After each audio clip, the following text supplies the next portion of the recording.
ప్రస్తుత కాలంలోనండి పెంకుటిల్లు చూద్దామన్నా కూడా ఎక్కడ కనిపించడం లేదండి. ఎవరు కూడా కట్టట్లేదు. బంధాలకు విలువ ఇవ్వని ఈ రోజుల్లో వాళ్ళ తాతగారికి ఇచ్చిన మాట కోసమండి మనం ఎక్కడా చూడనటువంటి అద్భుతమైన టెక్నాలజీతో తాతల కాలం నాటి మండువాలోగిళ్ళు అయితే కట్టించారండి. పర్యావరణానికి అనుకూలంగా పర్యావరణాన్ని కాపాడుతూ సంస్కృతిని తెలుపుతూ ఎకో ఫ్రెండ్లీగా కట్టించారండి ఈ మండువాలోగిళ్ళు. ఇప్పుడు ఈ మండువాలోగిళ్ళు లోపల ఏ విధంగా ఉంది, బయట ఏ విధంగా ఉంది, ఎలా నిర్మించారు, ఏం యూజ్ చేశారు, ఇవన్నీ కూడా తెలుసుకుందామండి లోపలికి వెళ్ళి. హాయ్ అండి, అందరూ ఎలా ఉన్నారు? నేను మీ లైఫ్ ఆఫ్ గోదావరి. ఈ రోజు మనం వచ్చేసి మన ఆంధ్రప్రదేశ్ లోని డాక్టర్ బిఆర్ అంబేద్కర్ కోనసీమ జిల్లా అమలాపురం మండలానికి చెందిన పేరూరు అనే హిస్టారికల్ గ్రామంలో ఉన్నామండి. ఒకప్పుడు ద్రావిడ సంస్కృతి అంతా కూడా ఈ గ్రామంలోనే ఉండేదండి. ఎక్కువ పెంకిడిల్లు మండువాలోగిళ్ళు కలిగిన గ్రామాల్లోనండి ఈ పేరూరు అనే గ్రామం ఒకటండి. ఇప్పుడు మనం వచ్చేసండి పేరూరు గ్రామంలో పల్లపు వీధులు అయితే ఉన్నామండి. ఈ పల్లపు వీధి అంతా కూడానండి ఎదురు బదురు పెంకిడిల్లే ఉంటాయండి. ఈ ఇంటి నిర్మాణం అంతా కూడా ఒక అద్భుతమని చెప్పుకోవచ్చండి.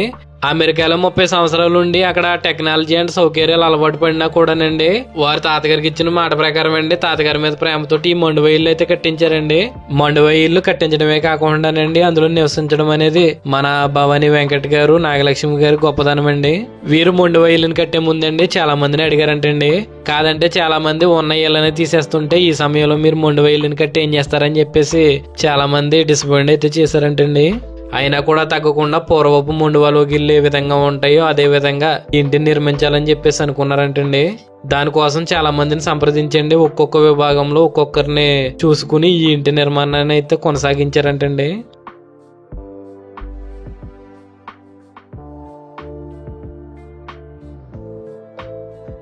ఇక్కడ మీరు చూస్తున్నారు కదండి, ఇక్కడ ఉన్న ఈ నూతికి అయితే ఒక ప్రత్యేకత కూడా ఉందండి.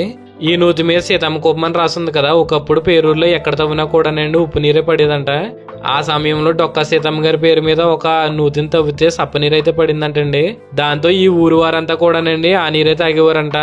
ఆ కారణంగా ఇప్పుడు కూడా ఈ ఇంటి ఆవరణంలో తవ్విన నూతికండి సీతమ్మ కోపం అనే పేరు పెట్టుకున్నారండి. అంతేకాదండి వీళ్ళు ఈ నూతికి వరలు వేయించుకోకుండా 20 అడుగుల లోతు నుంచి పై వరకు కూడానండి ఇటుకలతో కట్టించారండి. అంటే పూర్వం మండువాలోగిళ్ళకి ఏ విధంగా నూతులు ఉండేవో ఆ విధంగానండి. ఈ ఇంటి పేరు వచ్చేసండి శ్రీరామ సదన్ అండి.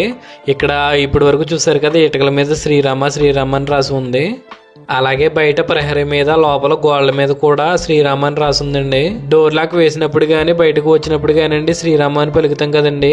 తెలిసి పిలిచినా తెలియక పిలిచినానండి రామస్మరం కోటి జన్మల ఫలం అంటారు కదండి. అలా ఈ ఇంటికి వచ్చిన వారందరికీనండి ఆ ఫలం తక్కాలని వీరి యొక్క ఉద్దేశం అండి.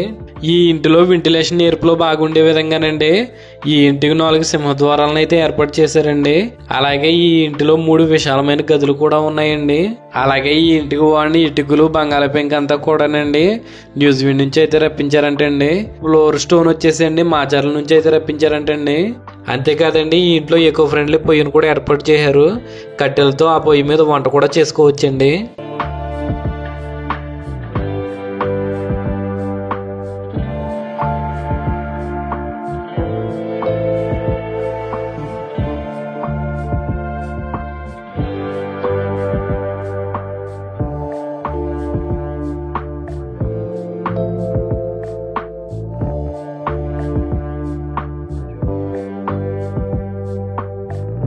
మన పల్లెటూరులోనండి తులసి కోటని ఏ విధంగా పూజిస్తారని చూడొచ్చండి ఇక్కడ. అలాగే ఈ గ్రామంలోనండి ప్రతి ఇంటికి ఒక తులసి కోట ఉంటదండి. ఈ సైన్యంలో వచ్చేసి ఒక బావి అయితే ఉంటదండి. తులసిని పూజించడం అనేది అండి మన గ్రామాల్లో ఆనాటి నుంచి వస్తున్న ఒక సంస్కృతి అండి. తులసి మొక్కలోనండి ఎన్నో ఔషధ గుణాలు అయితే ఉంటాయండి. తులసి మొక్కను పూజించడం వల్ల అండి ఫ్యూచర్ లో అనారోగ్య సమస్యలు ఏమి ఉండవని చెప్పేసి అండి మన గ్రామాల్లో చాలా మట్టికి తులసి మొక్క అయితే పూజలు అయితే ఎక్కువగా చేస్తూ ఉంటారండి. ఉత్తరం వైపు వచ్చేసండి సింహద్వారం ఉంటేనండి, దక్షిణం వైపు వచ్చేసండి బృందావనం అయితే ఉందండి. ఈ బృందావనంలో కృష్ణుని విగ్రహం కూడా ఉందండి. ఈ కృష్ణుని విగ్రహం వచ్చేసండి గుంటూరు దగ్గరలో ఉన్న దుర్గి అనే గ్రామం నుంచి అయితే తీసుకొచ్చారండి. ఇలా చూస్తున్నారు కదండి, పైన వచ్చేసేమో వాటర్ ట్యాంక్ అయితే వచ్చిందండి, కింద అయితేనేమో వాష్రూమ్ అండి. మధ్యలో ప్రదేశం ఖాళీగా ఉంటుందని చెప్పేసి అందంగా నీట్ గా డిజైన్ అయితే చేశారండి. అది మనకి ఇక్కడ పైన అందంగా వైట్ కలర్ లో ఒక రూప్ లాగా కనిపిస్తుంది కదండి, అది రూప్ అయితే కాదండి. వాష్రూమ్ నీరంతా కూడానండి మనం కింద చూస్తున్న గొట్టాల ద్వారానండి ఎదర ఏర్పాటు చేసిన కుందీల్లోకి అయితే వెళ్తాదండి వాటర్ అంతా కూడాని.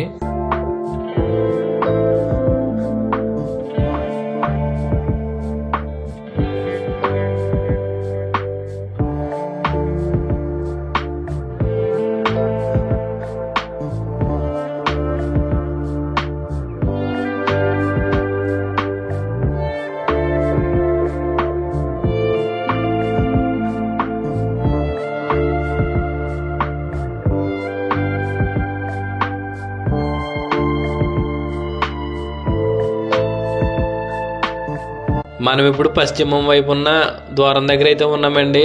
దీనికి ఆపోజిట్ లో తూర్పు వైపు కూడా ఒక ద్వారం అయితే ఉంది. ఈ ప్రదేశంలో శివలింగాన్ని కూడా ఏర్పరచుకున్నారండి. కార్తీక మాసంలో దీపారాధన అవి చేసుకోవటానికి అండి వీలుగా ఉండేలాగా ఏర్పరచుకున్నారండి ఇక్కడైతేని.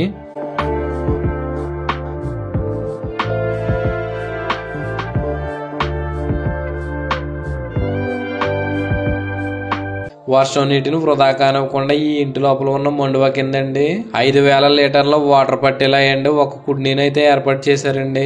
అది నిండిపోయిన తర్వాత అండి ఇక్కడ ఈ ఇంటి ముందు 15,000 లీటర్లు పట్టేలాగా మరొక కుండీని అయితే ఏర్పాటు చేశారండి. ఈ 5,000 లీటర్లు నిండిన తర్వాత 15,000 లీటర్లు అయితే నిండుతుందండి. ఈ రెండు నిండిన తర్వాత వర్షపు నీరంతా కూడానండి ఎదరు ఉన్న నూతి లోపలికైతే వెళ్లి ఆ ఉప్పు నీటిని సప్పనీరుగా మార్చడంలో ఉపయోగపడుతుందండి. దానికి కూడా ఒక కారణం అయితే ఉందండి. పూర్వం ఈ ఊర్లో మొత్తం ఉప్పు నీరు అని చెప్పుకున్నాం కదండి. ఆ సమయంలో ఇక్కడ ఉన్న మొండువల లోపల అలాగే బయట అండి చాలా గుండెకలను పట్టి దాని నిండా నీటిని సేకరించి ఆ తరువాత వాటిని కాచి ఆ నీటిని తాగడానికి అలాగే వంటలకి అదే విధంగా మొక్కలకు పోయడానికి కూడా ఉపయోగించేవారంటండి. అలా నీటిని వృధా కానివ్వకూడదనండి ఇప్పుడు ఈ విధంగా ఆలోచించి వర్షపు నీటిని ఈ రకంగా కాపాడుతున్నారండి.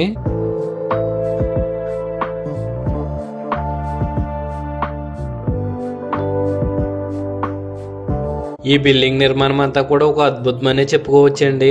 ఎంత బాగుందంటే అంత బాగా నిర్మించారనమాట. ఇలాంటి బిల్డింగ్ నేనైతే ఎక్కడ చూడలేదండి. అలాగే పైన రూప్ విషయానికి వచ్చేసేసరికి పైన పెంకునైతే ఉపయోగించారండి.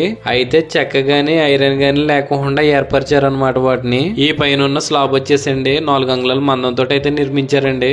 బంగాళ పెంకు ఉన్న చోట ఏమో అంగుళమే ఉంటదండి, మిగతా చోట ఏమో 4 అంగుళాలు ఉంటదన్నమాట. పైన వచ్చేసేసరికి మళ్ళీ పెంకునైతే నేచారండి. అది చెక్క ఐరన్ లేకుండా ఎలా నేచారంటేనండి మొత్తం సిమెంట్ ఉంటది కదండి, సిమెంట్ తోటి డైరెక్ట్ గా ఏర్పాటు చేశారనమాట. చాలా బాగుందండి నిర్మాణం అంతా కూడా చాలా బిగింపు ఉంటది. బిల్డింగ్ లోపల నుంచి చూస్తుంటే బంగాళ పెంకు, అలాగే బిల్డింగ్ పై నుంచి చూస్తుంటే కనుక నార్మల్ పెంకు అయితే కనిపిస్తుందండి. ఆ పెంకును కూడా ఇప్పేసి ఇంటి నుంచి సేకరించి పైన వేయటం అయితే జరిగిందండి.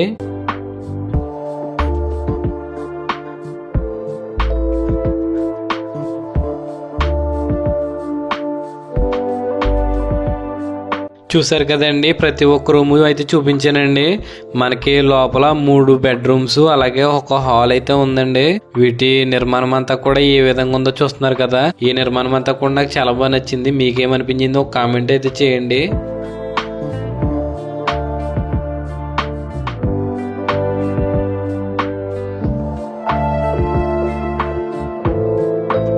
ఇక్కడ వాడే బల్బు దగ్గర నుంచి అండి మొత్తం అన్ని కూడా చాలా యూనిక్ గా ఉన్నాయన్నమాట. ఇది చూస్తున్నారు కదా బాత్రూమ్ అండి, చాలా యూనిక్ గా చాలా నేచురల్ గా కట్టారండి. మీకేమైనా మండువేలు తెలుసుంటే కనుక కామెంట్ చేయండి. ఏ ఊర్లో ఉన్నది అనేది కూడా కామెంట్ చేయండి.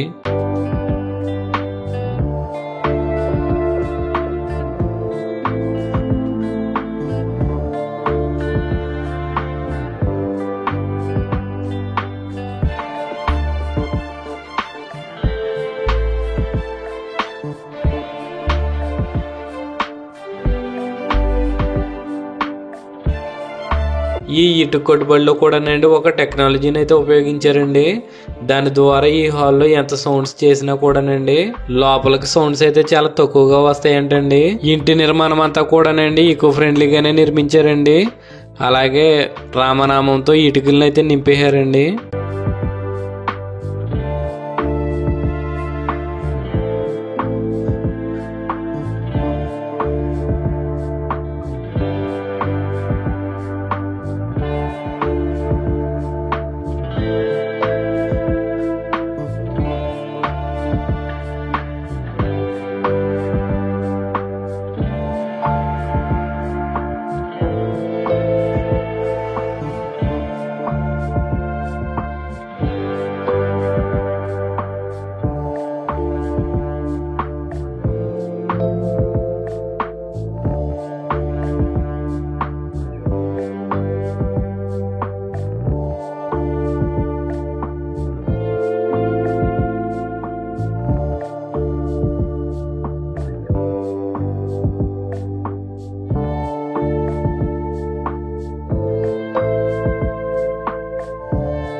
ఉన్న మండు వైర్లను నిప్పేస్తున్న ఈ సమయంలో ఇలాంటి మండు వైర్లను కట్టి మెయింటైన్ చేయడం అంటే చాలా గ్రేట్ కదండి.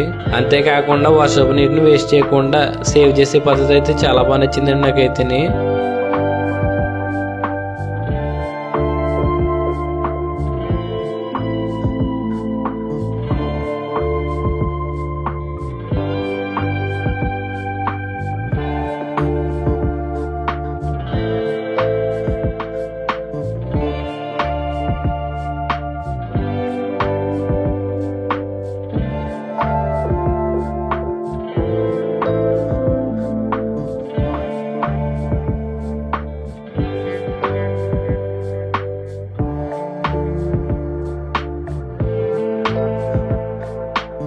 ఇప్పటి వరకు నా వీడియోని స్కిప్ చేయకుండా లాస్ట్ వరకు చూసినందుకు మీ అందరికీ కూడా చాలా థ్యాంక్స్ అండి.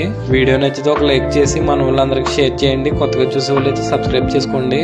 మీరు నన్ను మరింత సపోర్ట్ చేస్తే మరిన్ని వీడియోస్ చేయడానికి అవకాశం ఉంటుందండి. మీ అందరి సపోర్ట్ ఇలానే ఉంటుందని ఆశిస్తున్నానండి. ఉంటానండి, మీ లైఫ్ గోదావరుడు.